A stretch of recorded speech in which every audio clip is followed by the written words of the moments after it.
nós deixamos para o último bloco justamente por curiosidade, tá? O blog do Dr. José Carlos Soto sobre dieta paleolítica, que, como ele acabou de falar no bloco anterior, tem mais de 11 mil acessos diários. Quer dizer, é um assunto extremamente curioso. Como é que você começou com esse blog, Soto? Porque Não, na verdade, eu tenho uma... Como é que tu começou a pensar em dieta? Porque tu é magrinho e urologista. Então, foi por puro acaso. Tu era gordinho, não? Eu pesava 20 quilos mais do que eu peso hoje. Ah, tá bom. Já Mas temos esse uma não boa era razão. o objetivo, vamos dizer assim. Foi por puro acaso. Eu estava ouvindo uma entrevista na internet, em inglês, de um podcast, de um programa desses de entrevistas que eu gosto de ouvir. E eu ouvi uma entrevista de um autor chamado Gary Taubes, que é um jornalista que escreveu um livro sobre, vamos dizer, quebrando os paradigmas que normalmente a gente tem sobre dieta e saúde. E eu ouvi aquilo e fiquei fascinado por aquela entrevista, inclusive pelo fato de que muito do que ele dizia era o contrário do que eu tinha aprendido na minha formação. E, no entanto, a gente via pela conversa dele que citava estudos famosos, estudos que nós estudamos na faculdade, coisas como o estudo de Framingham, e ele citava aquilo com muita desenvoltura na entrevista. Então eu via assim, não, esse é um sujeito que sabe o que está falando, e, no entanto, o que ele está dizendo é muito diferente daquilo que eu aprendi. Então eu comprei o livro dele, li, e aquilo desencadeou uma curiosidade que não parou mais, tá certo? E aí, quando finalmente eu digo, bom, eu vou testar em mim, né? Eu vou diminuir o meu consumo de carboidratos, vou tirar massa, pão, açúcar, batata, arroz, né? Tirei essas coisas da minha dieta para acontecer. Só comia carne? Não, muita salada, ok? Mas também carne, peixe, ovos, frango, salada verde, frutas de baixo índice glicêmico, frutas que não têm muito açúcar, ok? Mas basicamente tirando esses carboidratos que são todos digeridos como glicose. E fiquei muito espantado com o que aconteceu comigo, né? Quer dizer, uma perda de 20 quilos em poucos meses, né? E me sentindo bem e sem passar fome, né? Então, bom, continuei estudando aquilo e lá pelas tantas me deu vontade de começar a divulgar isso e alguém me deu uma ideia, né? Uma amiga, a doutora Larissa, anestesista, disse assim, por que não escreve um blog? Eu nem sabia o que era blog direito, sabe? Não tinha nenhuma experiência com isso. Eu comecei a escrever um blog cujo objetivo era mais assim, quando alguém me perguntava, eu disse assim, olha aqui, eu tenho um blog que eu escrevi aqui, como é que funciona esse esquema, vai lá, dá uma olhada. E levou cerca de 8 meses para que, de repente, aquilo, como costuma acontecer na internet, caísse na internet e as pessoas começassem a acessar e a coisa começou a crescer assim de forma exponencial. Então, basicamente o conceito que nós temos em dieta, em nutrição, eu diria assim, o pecado original da nutrição é o conceito de balanço calórico. É aquilo que todos nós aprendemos, que basta comer menos e fazer mais exercício, criar um déficit calórico, e isso será a solução dos nossos problemas. E, na realidade, se fosse tão simples, ninguém teria sobrepeso, não existiria obesidade, tá certo? O que Gary Taubes colocava nesse livro é que, vamos usar algumas analogias. Um fisiculturista, por exemplo, que use esteroides anabolizantes, que se injete com hormônios, ok? Esses hormônios vão fazer com que aquelas calorias, aquelas proteínas que ele consome sejam dirigidas para a massa muscular. Tá? E isso é uma coisa aceita, isso é uma coisa sabida, ou seja, que é possível simplesmente mediante o emprego de um determinado hormônio fazer com que a comida, ao invés de virar gordura, por exemplo, vire músculo. Tá? O que Taubes está nos dizendo é que existe um hormônio que tem esse efeito no corpo no sentido de armazenar gordura. Tá? E isso é uma coisa sabida há décadas, tá? Que a insulina é o hormônio responsável pelo armazenamento de gordura. Bom, no momento que nós entendemos isso, qual é o nosso objetivo? Nosso objetivo passa a ser não passar fome, ou criar um déficit calórico, ou comer muito pouco. O nosso objetivo passa a ser manter a insulina baixa. Tá? Se nós fizermos isso, nós vamos automaticamente mover o ponteiro que está apontado para armazenamento, nós vamos mover esse ponteiro para uso. Então eu vou comer minhas calorias, mas elas não vão predominantemente ser armazenadas. E qual é o principal estímulo desse hormônio, da insulina? É a elevação da glicose no sangue. Por isso a retirada daqueles itens. Até hoje tu não come arroz, batata?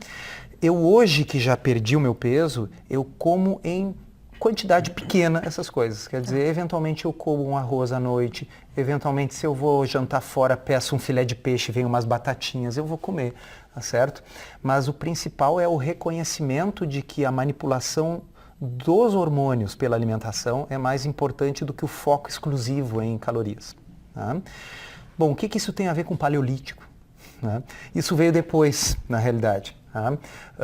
Quando eu comecei a estudar o assunto, eu me deparei com o conceito de dieta paleolítica, que é um nome engraçado, porque paleolítico significa literalmente idade da pedra, né? Mas paleolítico é o período anterior ao da agricultura. Né?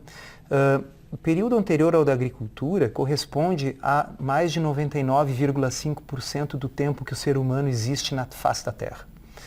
Portanto, por 99,5% da nossa existência, nós comemos uma alimentação da forma que ela estava disponível na natureza. Caça, pesca, frutas silvestres e raízes selvagens. Então não é que o carboidrato estivesse ausente, mas ele estava presente em pequenas quantidades. A fruta silvestre, como nós sabemos, não é grande, não é doce. Né? A raiz selvagem ela é diferente da batata inglesa cultivada, tão rica em amido que nós temos hoje.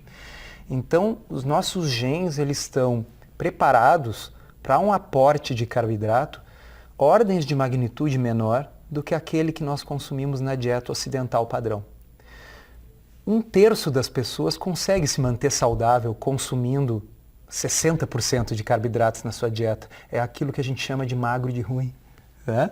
É aquela pessoa que pode comer o que quiser e nada acontece. Esse é o grande erro, inclusive, da nutrologia dos nutricionistas americanos, né? Que sim. pregavam um aumento. Por isso que o pessoal engordou tanto. Né? Porque na realidade, quando essa ideia da pirâmide alimentar foi lançada na década de 70, havia o quê? Uma fobia da gordura, que graças a Deus hoje está sendo revertida, quer dizer, foi a capa da revista Época 2 semanas atrás, foi a capa da revista Time 3 semanas atrás. Nossos antepassados não morriam quando comiam gordura animal. Exatamente. Passaram a morrer depois da gordura vegetal. Perfeito, ok?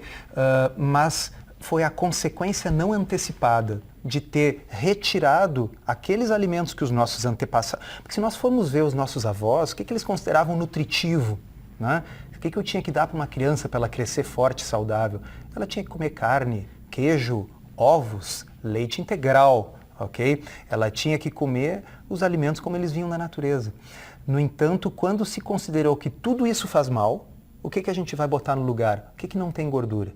É pão, massa, bolo, biscoito, arroz, ok? Suco de laranja. É muito mais fácil de conservar, né? Exato. E mais, se eu posso comer o alimento que vem direto da natureza, se eu puder comer os ovos que a galinha põe, se eu puder comer a galinha com a gordura que ela tem, se eu puder comer o queijo ou o leite integral, isso não beneficia a indústria.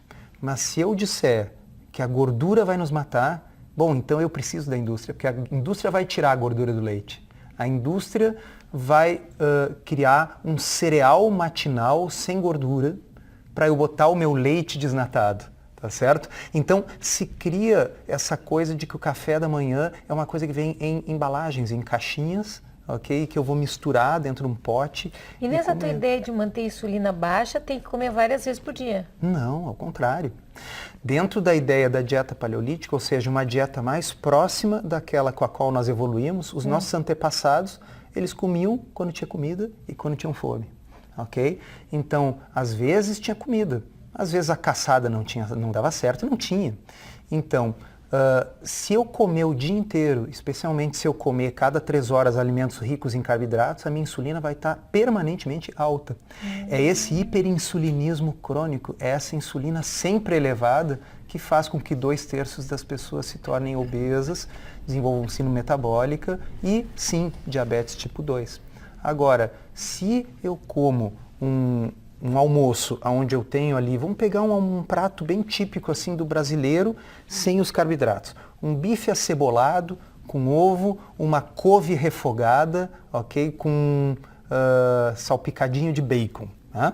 Se eu comer um prato desses, eu consigo passar a tarde inteira sem lanchar, sem ficar beliscando coisas. Né? Mas se eu comer um macarrão com molho de tomate, né? Pode ter certeza que uma hora, meia hora depois eu estou com fome. Né? Então, uma alimentação que é basicamente feita de carboidratos, desprovida de gordura e que faz com que a minha glicose suba loucamente e depois desça rapidamente, é garantia de fome e necessidade de comer várias vezes por dia. Então tem um autor que ele coloca assim, a sociedade contemporânea, ela aboliu o estado de jejum. A pessoa está num contínuo estado alimentado. Porque se a pessoa comer de 3 em 3 horas, ela ainda está digerindo a última refeição no momento em que ela está novamente colocando comida na boca. É um estado alimentado contínuo, de hiperinsulinismo perene. Né? Então, a ideia da dieta paleolítica, que nós estávamos falando, é não só uma dieta com menos qualidade, mas uma dieta mais próxima daquela com a qual nós evoluímos, que tem menos alimentos processados, uma dieta mais natural e, por incrível que pareça, o primeiro artigo publicado sobre o assunto data de 1985 e foi publicado no New England Journal of Medicine. Quer dizer, revista séria, né? Porque não tem patrocínio, né? Porque não tem patrocínio. Né? Foi publicado por Sir Boyd Eaton, que foi um sujeito que pesquisou as sociedades de estilo de vida tradicional que ainda existiam no mundo e descobriu que essas sociedades são isentas das chamadas doenças da civilização. Eles não têm câncer, eles não têm doença cardiovascular, eles não têm derrame, eles não têm Alzheimer, eles não têm diabetes. Okay? E não é porque eles morrem aos 50 anos, isso é bobagem. Tá? Expectativa de vida é baixa porque a mortalidade infantil é alta, porque, enfim, não existe vacina, existe malária, mas aqueles que chegam à vida adulta chegam aos 60, 70 anos de idade, mas chegam com saúde. Então, a ideia da dieta paleolítica surgiu da observação dos povos que comiam de forma semelhante ao que os seus antepassados comiam. E é isso a ideia do blog, é promover que é possível melhorar várias doenças crônicas e degenerativas e produzir uma perda de peso sem fome se a gente simplesmente comer parecido com a dieta com a qual nós evoluímos. A gente tem relato de colegas que trabalham há muito tempo com a área de saúde, né? Eu digo área de saúde sem querer, de forma pejorativa ou sem querer ser ingrato com a faculdade de medicina, porque infelizmente na faculdade o que a gente aprende, né? Esse sinal, esse sintoma de que doença, como é que a gente trata essa doença? Não é promovendo saúde. A cadeira de medicina preventiva, infelizmente no Brasil, pelo menos o que eu fiz, era levar o estudante para a vila para tentar curar sarna e piolho do coitado da pessoa que vivia na vila, que não tinha condição nem de comprar remédio para tratar isso. Então, de preventivo não tinha nada, na verdade. E, como eu estava falando, tem colegas que trabalham com essa área há mais tempo, né, de nutrição, endocrinologia e tal, e que uma das coisas que eles costumam falar, Ana, que é isso que o Soto falou, se eu tivesse um exame só para fazer, para saber quem é que vai viver mais, seria a insulina. Por quê? Porque a insulina alta justamente faz exatamente tudo isso que o Soto falou. Quer dizer, se você mantém pico de insulina muito alto, você faz com que teu organismo, o teu pâncreas, seja obrigado a trabalhar o tempo inteiro. Qual é o problema dessas dietas onde a gente vê que o paciente compra de forma aberta medicação para baixar ou para tratar diabetes como forma de emagrecer?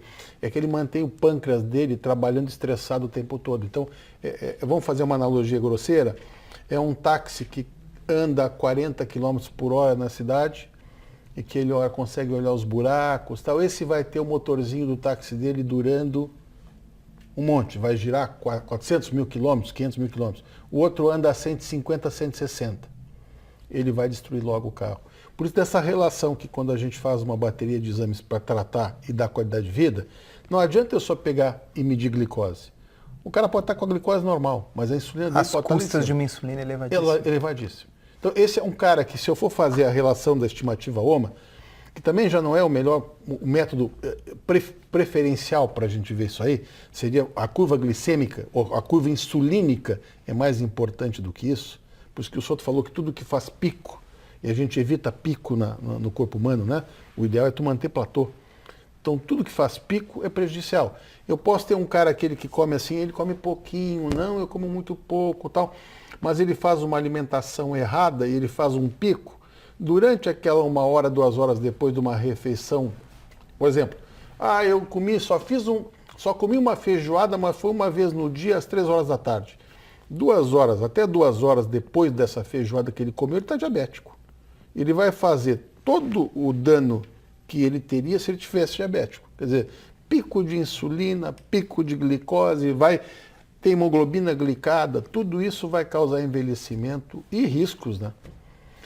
Isso é muito interessante, porque dieta paleolítica, como ele falou, eu acho que para quem não está muito ligado nisso, ou está assistindo pela primeira vez, tudo que teu organismo, ou tudo que o ser humano vem usando há muito tempo, geneticamente, tu já vai se acostumando a ingerir. Agora, o que é novidade, de repente não está preparado, por isso da dieta paleolítica. É engraçado porque na nutrição, às vezes é difícil de convencer os profissionais de uma coisa que em outras áreas é aceito de forma muito lógica. Então, um dos exemplos que eu costumo dar até em alguma palestra é assim, quando os cientistas bolaram a Estação Espacial Internacional, eles tinham que fazer ela o mais parecida possível com a Terra.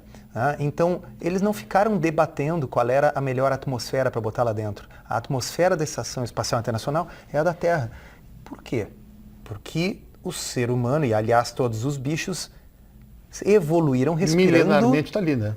Respirando essa atmosfera. Então, quer dizer, é 20% de oxigênio e 80% de nitrogênio. E ninguém questiona que não vai ser 50% de oxigênio, porque o oxigênio vai ser tóxico. Se for menos do que isso, o pessoal vai ficar com pouco oxigênio. Então, a temperatura é a temperatura média, a pressão atmosférica vai ser a nossa. Então, nós estamos adaptados àquilo com o qual nós evoluímos por milhões de anos. E nós não evoluímos por milhões de anos comendo pão, nem integral.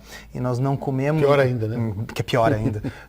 Nós não evoluímos comendo cereal matinal, tá certo? Então, é só uma questão de lógica, mas é que são muitas décadas de doutrinação no sentido de que é o que vem da indústria faz bem, e o alimento natural faz mal. O que, no momento que a gente começa a pensar e colocar isso em palavras, já começa a soar absurdo. E esses estudos epidemiológicos que o Soto falou, por exemplo, o Framingham, né? Que eles fazem estudos comparando pacientes infartados, por exemplo, 70% dos infartados têm colesterol normal. Então, que raio de dar remédio para colesterol se a maioria não tem doença? A maioria dos infartados tem colesterol normal. Segmentos de grupos de pessoas em que tu vê assim, com pessoas com dieta baixa, com baixo consumo calórico, não pensando em caloria, mas pessoas comendo mais próximo do que se comia anteriormente, estudos em animais que tu vê que o animal que tem essa alimentação mais parecida com o que ele tinha na floresta, ele vive mais, tem um pelo melhor, ele é mais bonito. Estudos com aborígenas, que o Vitor mostrou no livro dele, inclusive, que quando comiam a dieta que eles costumavam comer, eles tinham a arcada dentária mais bonita, formato do rosto mais bonito, começaram a comer fast food, começaram a ter dente acavalado, nariz de fuinha. Então, é óbvio que tem explicação, né? Só que é difícil falar contra a indústria, né, Soto? É difícil. Não, e é muito difícil mudar os hábitos também, né? E na realidade, quando a gente começa a falar isso, é tudo tão diferente da sabedoria convencional